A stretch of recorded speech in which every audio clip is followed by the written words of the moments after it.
Beto O'Rourke is running for president. The actual voting part of the process is a long time from now.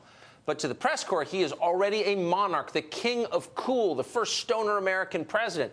Chris Matthews, looking on at Beto O'Rourke, got the kind of tingles you'd have to stick a fork in a light socket to get. Watch this. I always say the candidate wins who's got the sun in his face, who looks like sunny, optimistic, not the indoor bureaucrat sitting at some desk somewhere. That's the image you want. But being kinetic like that, I watched him on the campaign trail. I think it's part of his appeal. I think that liveliness, that physicality, that outdoorsiness seems to work with people. But it's not like we in the press created it. There's something out there that is magical. Nobody talks like Chris Matthews. It's a skill, actually, I got to say. And that was the beginning of the Beto campaign. He's Bobby Kennedy, but he can skateboard. It started on a very high note. It could only go down, and it has. 24 hours into this candidacy, all is not well for America's hacky sack hero. He's got some great hookups for Sticky Bud, but that's not enough in the modern Democratic Party. Today, CBS News asked if Beto was out of place due to his race and sex. Watch this. In this particular, with the Democratic candidates, there are more women and more people of color than ever before. Do you feel at a disadvantage as a white man? As a privileged white man, they say about you. I don't feel at a disadvantage. This is a great moment for America. It's a great moment for the Democratic Party, and I count myself so lucky to be a part of it. It doesn't stop there. The New York Times and The Atlantic complained that Beto's wife didn't speak in his announcement video. Why couldn't she talk? The Daily Beast says that he drips of male privilege. And wait a minute, he is a rich kid who went to boarding school as Robert. Isn't he culturally appropriating Mexican culture by calling himself Beto? Isn't he a kind of Elizabeth Warren of South Texas? Can he exist in the woke Democratic Party? Well, our next guest joins us tonight, and first we want to give him a victory lap. He is Nate Lerner. He's one of the people who convinced Beto O'Rourke to jump in the race, co-founded draftbeto.org. So congratulations to you, Nate Lerner, by the way, sincerely, that it worked. And by the way, as rollouts go, it was better than Howard Schultz's, that's for sure, and better than Amy Klobuchar's. But it does raise some questions, just who he is, because identity, of course, is the core of the Democratic Party. You have all kinds of capable female candidates, and you have all kinds of capable candidates of color. And here's this rich white guy who elbows his way to the front and says, shh, let me talk. Is that really the face of the modern Democratic Party? I didn't think it was. Well, the whole point of the party is, we're the Rainbow Coalition. We have many faces. And what we want to celebrate right now is all the great candidates we have, all on full display, and especially in contrast to the Republicans that ran in 2016. It's quite a strong contrast and reflects very strongly in what our party represents, what we're about. And I think with Beto, what you have is someone who is an inspirational figure who's going to unite people, and that's what our party wants more than anything, and that's why I think he's going to be the front runner and will eventually win.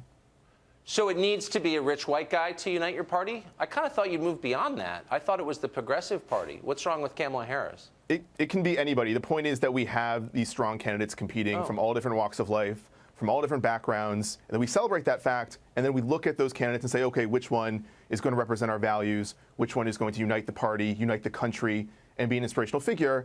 And I think all the candidates in their own way do that very well, but the one for me who stands out the most is Beto. And that's why I'm supporting him. But it's just kind of weird because every time I watch CNN or MSNBC, they're always looking at the Republican field and saying, white guys, and that's obviously, a cursed category. Like, you don't want to be a white guy. That's bad, according to the Democratic Party. So why would they even run a white guy? And I'm asking sincerely, why would they? It's kind of insulting, isn't it? So the problem is when you have, the Republican Party is a great example. When you look at pictures of Paul Ryan's interns and it's all, a bunch of white guys, that's not a great look. Same thing with the Republican Party in 2016. When it's the Republican Party in 2016, it's all a bunch of white guys. You look at Congress 10 years ago, it's all old white men. Yeah, that's not our country. That doesn't make sense. You want people that are reflective of the people and the values. Then why are you backing the white guy? Why are you pushing in a field that's as diverse as the Democratic field is for the one young rich white guy with a fake name to jump in front of everybody else? Why wouldn't you say, hey, Beto, wait your turn? Why are you pushing the white guy if you're against white guys? So first of all, what we want is a party that reflects all of us.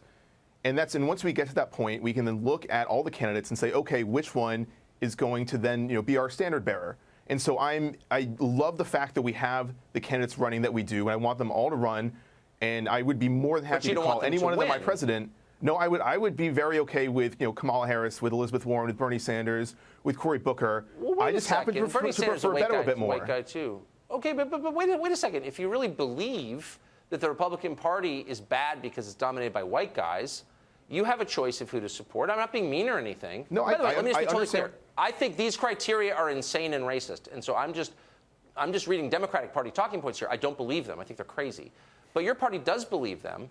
And so I just wonder why you wouldn't personally strike a blow for diversity by supporting Cory Booker. I mean, obviously, he's a totally fraudulent We've already person, struck a blow for diversity, though. Wouldn't you support him anyway?